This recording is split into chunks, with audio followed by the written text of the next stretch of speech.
As promised, the pros and cons of observational studies and designed experiments.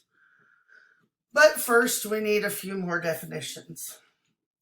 So, confounding happens when two or more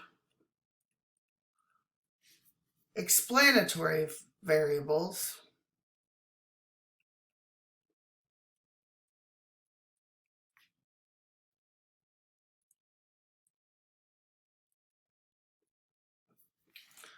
are not separated.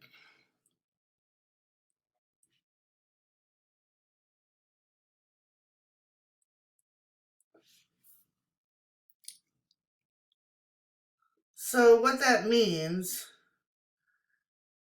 is that a relationship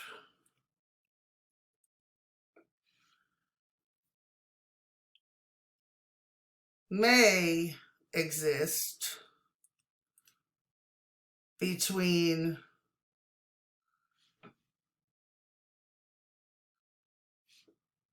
a relationship that may exist between the explanatory and response variables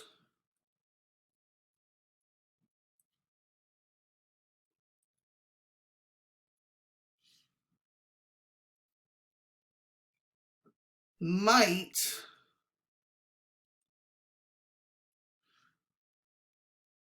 be due to variables not accounted for.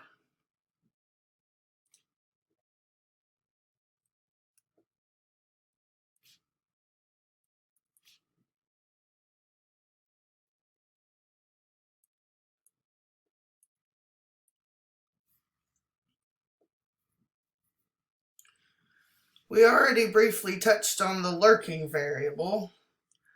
That is when an explanatory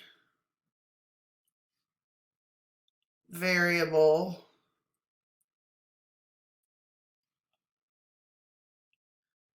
is not considered in the study but should have been.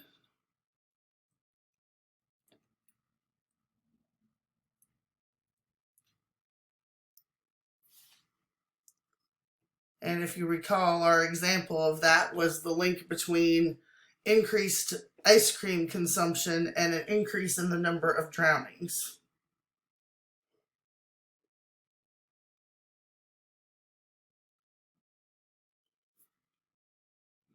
And the lurking variable is usually related somehow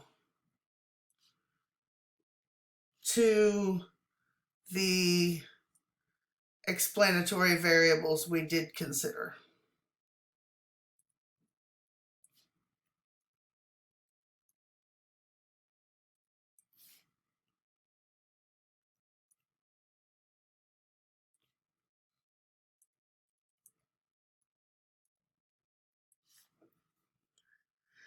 And then we have a confounding variable. So a confounding variable is an explanatory variable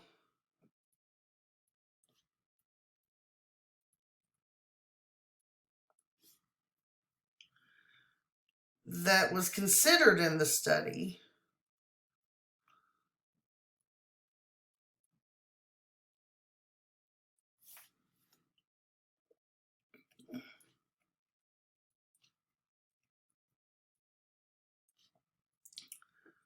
but its effect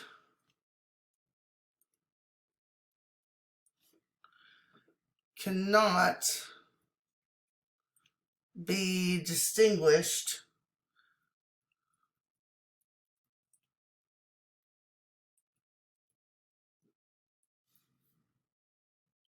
from another explanatory variable.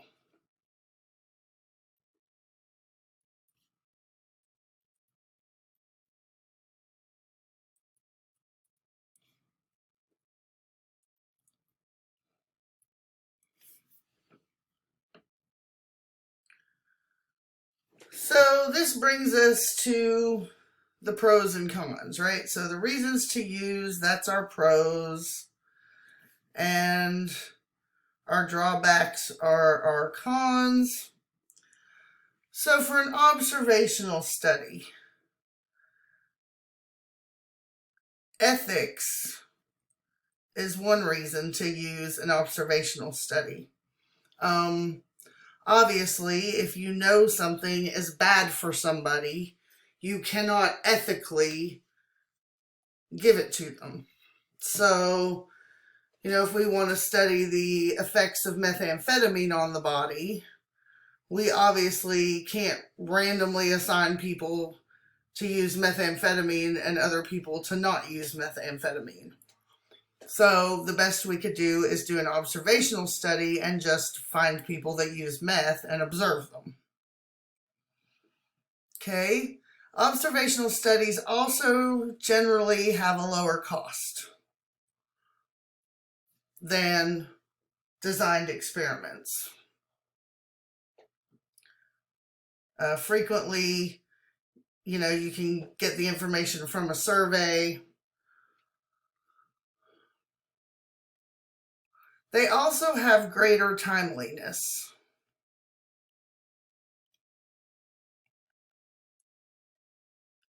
Which means that they don't take as long to get done.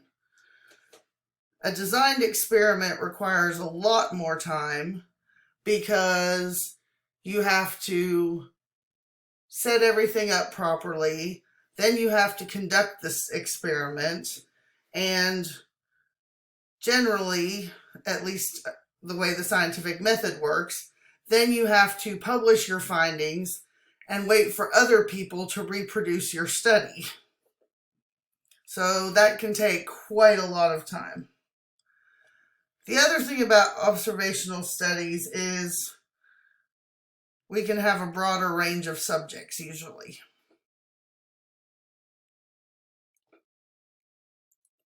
And by subjects, we mean participants.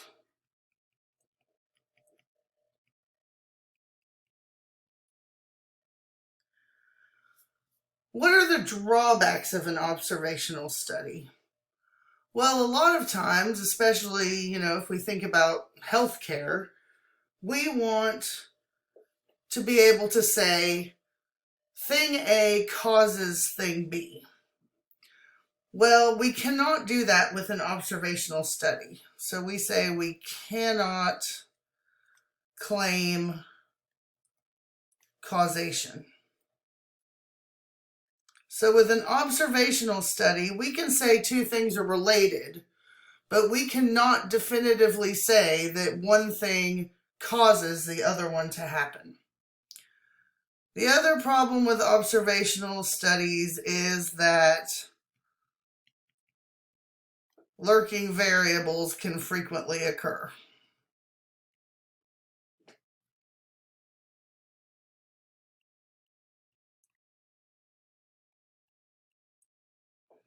And are more likely to occur. Now let's talk about the designed experiment. The reason we would want to do a designed experiment is because we can claim causation. So after an experiment, if it's done properly, we can say, this thing definitely causes this other thing. And it makes it possible, and sometimes it's even desirable,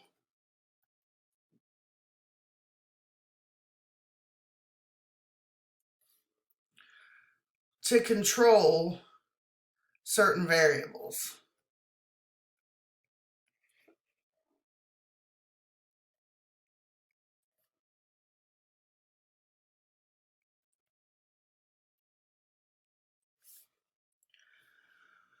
The problem is, it could be unethical. Remember, we talked about that a minute ago, and my example was if we wanted to study methamphetamine use. I'm now going to give you a historical example that is pretty disturbing, to say the least. There was something, and this was a study that the US government participated in with Tuskegee University in Alabama, which is a historically black college and university. The study started in 1932 and did not end until 1972. Incidentally, that was only 3 years before I was born. And what this study did was it wanted to study the progression of untreated syphilis. Now, if you know anything about syphilis, it is a deadly disease. If it goes untreated, it causes horrible sores, it has neurological symptoms, and it eventually results in death. The only thing that these participants, who were all black, were told was that they would receive free health care paid for by the United States government. However, they were never told they had syphilis, despite the fact that they could spread it to other people. It is a sexually transmitted infection. They were not told they had syphilis, despite the fact that it could end in death. And they were never actually treated for the disease. They were given placebos and fake treatments to make them think they were being taken care of and given health care, but they weren't. So this is the problem with designed experiments, is that they can be unethical. Now, any reputable designed experiment that involves human participants will have what they call informed consent that you have to sign, that lays out everything relating to the study, and then you agree to participate or not. And if scientists get found lying in that part, they're in fairly serious trouble professionally. Okay, so the other problems with the designed experiments, as I said, they can be expensive. They can be time-consuming.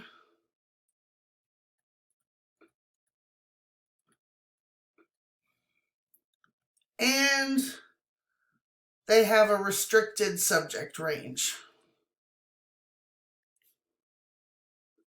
Remember, subjects being the participants here.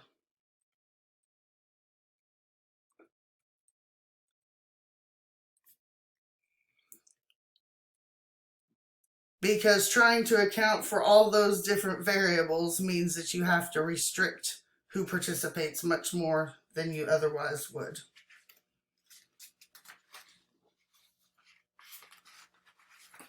Well, that wraps up section 1.2.